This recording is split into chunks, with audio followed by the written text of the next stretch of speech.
Welcome students of class 10.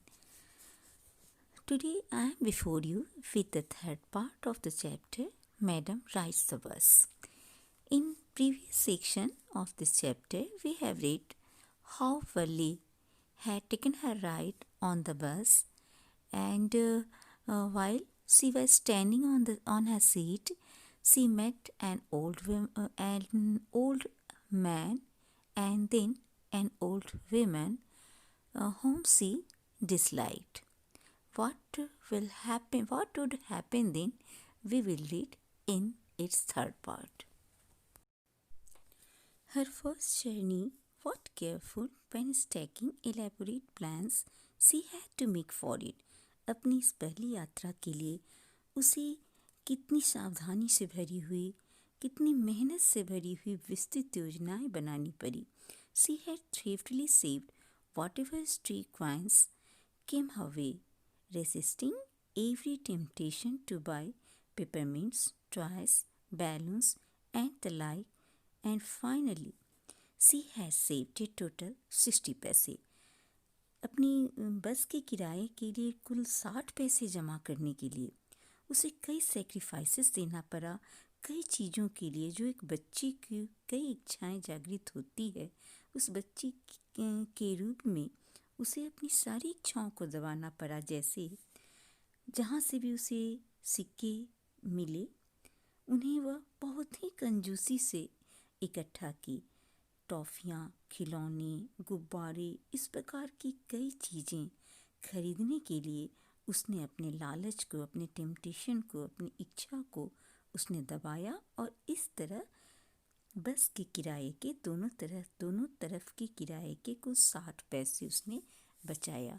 How difficult it had been, particularly that day at the village fair, but she had resolutely stifled a strong desire to ride the merry-go-round, even though she had the money. एक बच्ची के लिए यह काफ़ी कठिन था, खासकर तब जब गांव में मेला लगा था और झूले पर झूलने के लिए कौन सा बच्ची को इच्छा नहीं होती है. लेकिन वल्ली ने अपनी उस इच्छा को भी दबाया.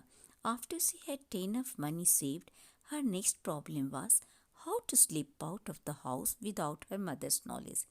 पैसे इकट्ठे करने के बाद अब उसके पास दूसरी कठिनाई थी, समस्या थी कि बिना माँ की जानकारी में दिए वो घर से बाहर कैसे निकले. But she manage this without too much difficulty. लेकिन बिना ज़्यादा कठिनाई के उसने इसे मैनेज कर लिया. कैसे? Every day after lunch her mother would nap from about 1 to 4 और सो. प्रत्येक दिन उसकी माँ करीब 1 बजे से 4 बजे तक वो झपकी लेती थी दोपहर के खाने के बाद. Valli always use this hours for her excursions as she stood looking from the doorway of a house or sometimes even ventured out into the village. Today, these same hours could be used for her first excursion outside the village. माँ की अपने आराम करने के इन घंटों के समय वल्ली या तो अपने घर के दरवाजे पर खड़ी होकर देखती रहती या फिर अपने स्ट्रीट में भ्रमण के लिए निकल जाती थी. कभी कभी तो वो गांव में भी घूमने निकल जाती थी. आज उन्हीं घंटों को वह गांव से बाहर घूमने के लिए यानी बस में सफ़र के लिए प्रयोग कर रही थी. The bus rolled on, now cutting across a bare landscape, now rushing through a tiny hamlet or past an odd wayside shop. बस अब एक छोटे रास्ते की पुरानी दुकान के पास से एक खाली मैदान के बीच से गुजर रही थी. Sometimes the bus seemed on the point of gobbling up another vehicle that was coming towards them or a pedestrian crossing the road. बस से भ्रमण के दौरान तो रोड पर, सड़क पर कई तरह की दृश्य सामने आते हैं. वल्ली को भी के साथ भी ऐसा ही हो रहा था. कई बार तो बस उनकी ओर सामने से आते हुए जो भी सवारी दिखते थे या सड़क पार कर रहे जो भी राहगीर दिखाई पड़ते थे, ऐसा लगता था कि बस जो है उनको उनको कुचल देगी या उन्हें निगल जाएगी। Sometimes the bus, but lo, somehow it passed on smoothly, leaving all obstacles safely behind. इसे तो ऐसा लग रहा था कि यह किसी का भी नुकसान कर देगी, बस या तो निगल लेगी या कोई एक्सीडेंट हो जाएगा। लेकिन जब बस सावधानीपूर्वक गुजर जाती थी तो इसे लगता था लो, ये सारी बाधाओं को पीछे दौड़ते हुए आराम से निकल गई। Trees came running towards them, but then stopped as the bus reached them and simply stood there helpless for a moment by the side of the road before rushing away in the other direction. जैसा सभी के साथ होता है वैसा ही वल्ली के साथ भी हुआ। जब बस चल रही थी तो ऐसा लग रहा था कि पेड़ दौड़ते हुए उसके पास आते हैं, लेकिन जब बस पेड़ के पास पहुंचती है तो ऐसा लगता है कि पेड़ असहाय होकर खड़ी हो गई और विपरीत दिशा में दौड़ने लग जाते। अब है कि वल्ली इसे कैसे रूप में लेती है। उसे यह सब बिल्कुल नया लग रहा था, अजूबा लग रहा था। Suddenly Valli clapped her hands with Glee. अचानक वल्ली को कुछ अलग दिखा और वह खुशी से तालियां बजाने लगी। क्या हुआ था? A young cow, tail high in the air, was running very fast, right in the middle of the road, right in front of the bus. एक छोटी गाय अपनी पूंछ ऊपर हवा में उठाए हुए बिल्कुल सड़क के बीच में बस के ठीक सामने तेजी से दौड़ रही थी। The bus slowed to a crawl and the driver sounded his horn loudly again and again. बस रेंगती हुई धीमी चाल में आ गई और ड्राइवर ने बार बार तेज हॉर्न बजाया। But the more he honked, the more frightened the animal became, and the faster it galloped, always right in front of the bus. किंतु जितना जोर से वो हॉर्न बजाता वह जानवर उतना ही अधिक डर जाता, मतलब वो गाय उतना ही डर जाती और हमेशा बस के सामने उतना ही तेजी से भागने लगती।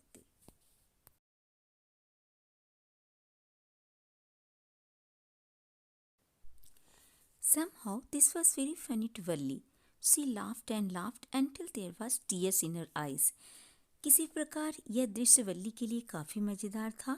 वह काफ़ी हंसी और तब तक हंसती रही जब तक उसकी आंखों में आंसू न आ गए।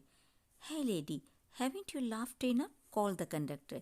यह देखकर कंडक्टर ने कहा कि ए लड़की, क्या तुमने बहुत अधिक नहीं हंस लिया? Better save some for tomorrow. थोड़ा कल के लिए भी बचा लो।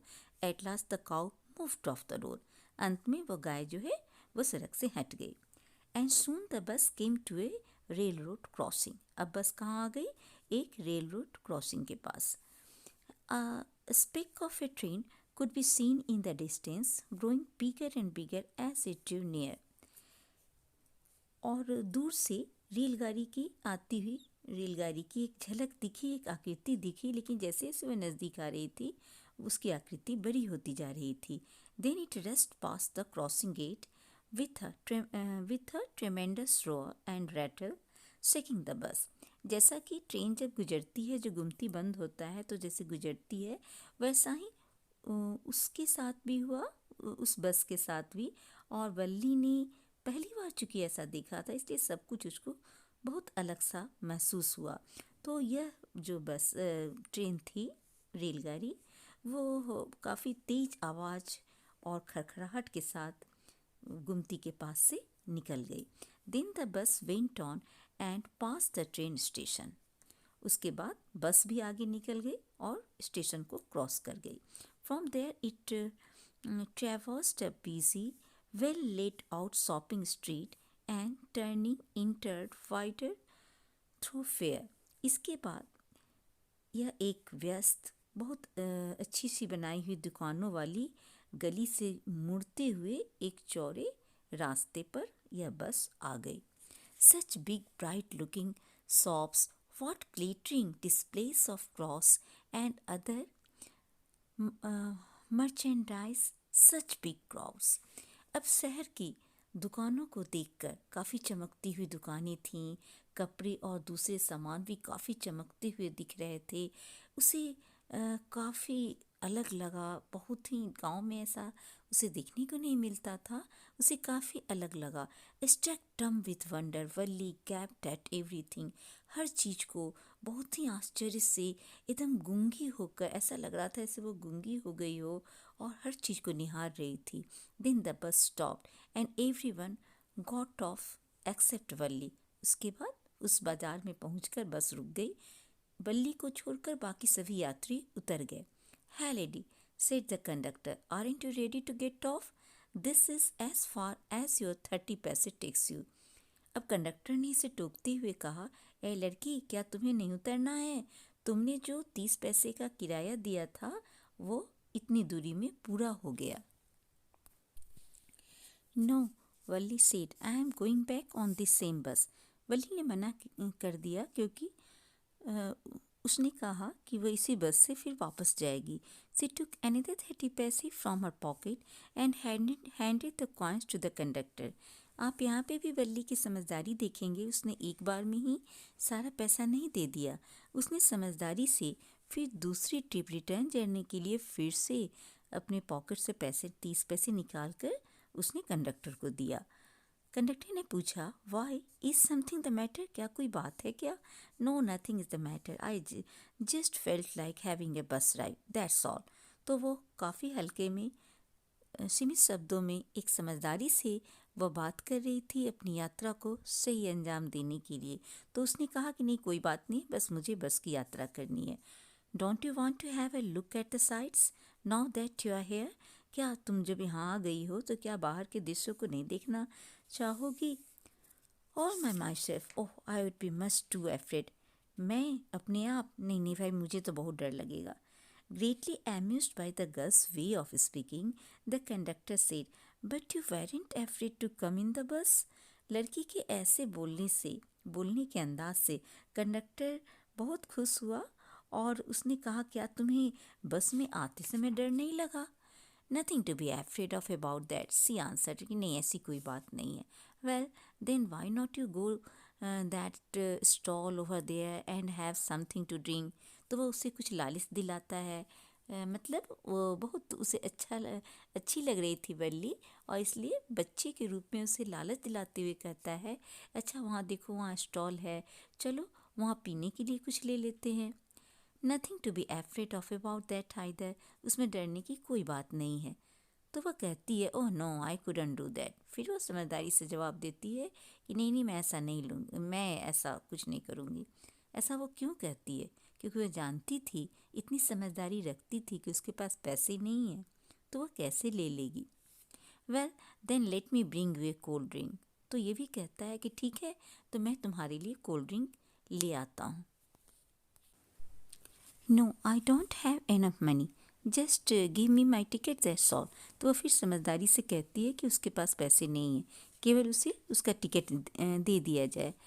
"It will be my treat and not cost you anything." तो वह कहता है कंडक्टर, "यह मेरी ओर से तुम्हें पार्टी होगी और तुम्हें इसके लिए कोई पैसा नहीं देना होगा." फिर भी वल्ली मना करते हुए कहती है, "no no," she said firmly, "please no." The conductor shrugged and they waited until it was time for the bus to begin the return journey. तो वो जो कंडक्टर है वो अपना कंधे उसने सिकोड़ा और तब तक प्रतीक्षा की जब तक बस को वापस जाने का समय नहीं हो गया। Again there weren't many passengers. लौटते समय भी बस में ज़्यादा यात्री नहीं थे। Now you have to do some questions by taking the guidelines given by me. The first question of this comprehension check is, how did Valli save up money for her first journey? Was it easy for her? तो होगा कि to save up money for her first journey, Valli resisted her temptation to buy toffees, toys, balloons, etc. Even she did not ride on the merry-go-round at the village fair, and it was not easy for the little child as Valli. Second question, what did Valli see on her way that made her laugh? Valli watched a little cow on her way that came in front of the bus. The driver slowed down the bus and sounded the horn, but the cow did not leave the road. It continued galloping in front of the bus, which made Valli laugh heartily. Next question, why didn't she get off the bus at the bus station? Because she was afraid to move alone. She had not money, sufficient money, extra money, and she had to turn back by the same bus too. She demanded the return ticket for the conductor, and that's why she did not want to come down the bus and to watch anything and to buy any more thing on that very roadside, because she had planned to return by that very bus to her village. Next question, why didn't Valli want to go to the stall and have a drink? What does this tell you about her? Yes, such type of situations tells us about Valli that she was very sensible and practical girl, being a very little age, but she deserves such type of sensibility. Valli didn't want to go to the stall and have a drink because she didn't have money for it. Even she refused the offer of a drink given by the conductor, and such type of her activities tells us that she was a very wise girl and had self-control on her feelings. In this way, you have completed all the questions of this comprehension check. By taking the guidelines by my side, you will do the answers of all the given questions carefully. Okay, the rest of this lesson we will discuss, we will read in our next video. Was that? Thanks.